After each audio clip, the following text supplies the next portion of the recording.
আটাৰ নামত বৃহৎ কেলেংকাৰী ৰাজ্যত CBIৰ তদন্ত বিচাৰিলে বিধায়কে কিন্তু সদনত মিথ্যাচাৰ বিভাগীয় মন্ত্ৰীৰ ৰাজ্যত অব্যাহত আছে আটা কেলেংকাৰী সমবায়লৈ অহা আটা লাভ নকৰে গ্ৰাহকে আনকি সমবায়লৈ আটা নাহে বুলিয়ে জানে গ্ৰাহকে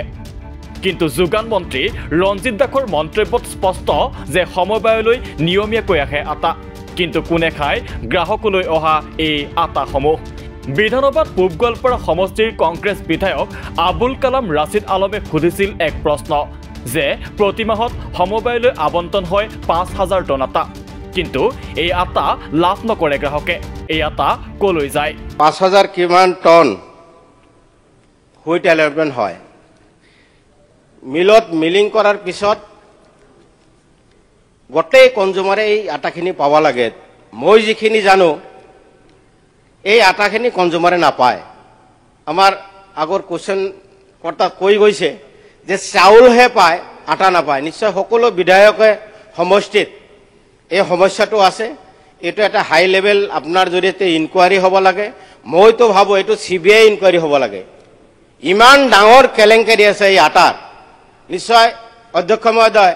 আপনিও নিশ্চয় জানে আপনি কোনবা সমষ্টিৰ পৰা আহিছে আপোনাৰ সমষ্টিটো খবৰ লওক যে নিশ্চয় উপভোক্তাই আটাটো নাপায় মাত্ৰ চাউলটো পায় গতিকে মই আপোনাৰ জৰিয়তে মন্ত্ৰী ডাঙৰীয়াক অনুৰোধ কৰিম যে এইটো এটা হাই লেভেল ইনকুৱাৰী দিব লাগে আৰু আটাটো পায় নে নাই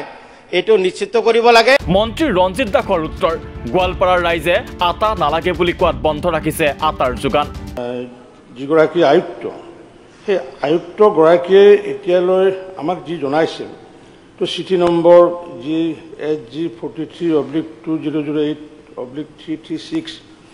আৰু 22 জুন 2017 তাৰিখে তেওঁলোকে কৈছে যে গোৱালপাৰা জিলাত তেওঁলোকক মানে আটা নালাগে বুলি কৈছিলে আৰু আটা নালাগে বুলি কোৱাৰ ফলস্বৰূপে আমি গোৱালপাৰা জিলাত আমি আটা প্ৰদান কৰিব পৰা নাই এতিয়াও যদি তেওঁলোকক আটা যদি যোগান ধৰিব লাগে আমি অন্য যিসমূহ জিলাত আমি আটা যোগান ধৰি আছোঁ ঠিক তেনেকুৱাকৈ আমি তেওঁলোকক তাতো আমি আটা যোগান ধৰিব পাৰিম কিন্তু ৰাজ্যৰ অন্যান্য জিলাত গ্ৰাহকে লাভ কৰেনে আটা নালাগে বুলি কোনে ক'লে চৰকাৰক এপ্লাই দিলে আপুনি ভিজিলেন্সৰ মিটিং কৰক আটা যে নাপায় সেইটো কি কৰিলে নাই তো বিচাৰিলে পাব বুলি কৈছে আপোনালোকে নহয় মই গোৱালপাৰাৰ কথা কোৱা নাই গোটেই অসমৰ কথা কৈ আছো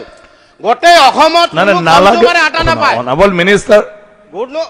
অনাবল মিনিষ্টাৰে অলৰেডি কৈছে এটা ডিষ্ট্ৰিক্টে যদি বিচাৰে পাব অধ্যক্ষ মহোদয় তেওঁ নিজে কৈছে 10 টকা দামৰ আটা কোনে নলব 10 টকা দামৰ আটা গতিকে গোটেই অসমত কলা বজাৰত বিক্ৰী হৈ আছে তাৰ কাৰণে ইনকুৱাৰী কথাটো কওক কি ইনকুৱাৰী দিব মন্ত্ৰী সেইটো কওক আৰু যদি মন্ত্ৰী ইনকুৱাৰী নিদিয়ে অধ্যক্ষ মন্ত্ৰী ভিজিলেন্সৰ কথাটো ক'লে বিধায়কৰ এটা কমিটি কৰি মনোৰঞ্জন তালুকদাৰ আৰু নহলে CBI ইনকুৱাৰী দিব লাগিব বিধায়ক আবুল কালাম ৰাছিদ আলমৰ অভিযোগ কলা বজাৰত বিক্ৰী হৈ আটা সমগ্ৰ অসমতে কোনো গ্ৰাহকে লাভ নকৰে আটা সেয়ে সদন কমিটি অথবা CBI তদন্তৰ দাবী জনালে আবুল কালাম ৰাছিদৰ লগতে বিধায়ক মনোৰঞ্জন তালুকদাৰেও ৫,৫১৬ মেট্ৰিক টন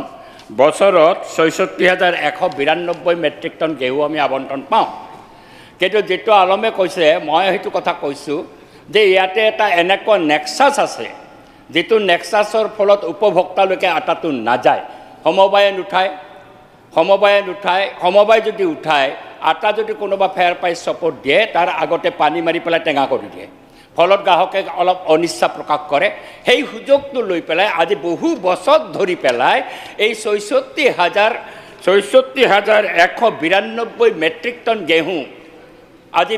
ফ্ল'ৰ মিল আৰু বেলেগ এটা চক্ৰই ইয়াক আত্মসাৎ কৰি আছে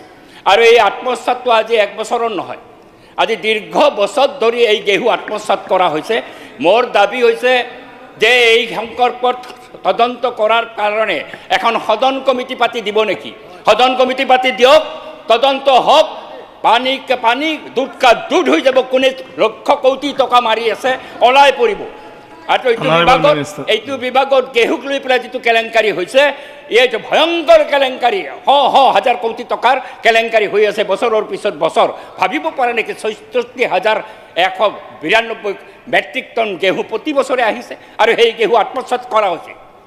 প্ৰশ্ন উত্থাপন হৈছে সদনত উত্থাপিত আটা কেলেংকাৰীৰ তদন্ত হ'বনে কলৈ যায় গ্ৰাহকলৈ অহা প্ৰতিমাহে ৫,০০০ টন আটা আটাক লৈ কোনে চলাইছে কলা বজাৰ চৰকাৰে ইয়াৰ তদন্ত ঘোষণা কৰিবনে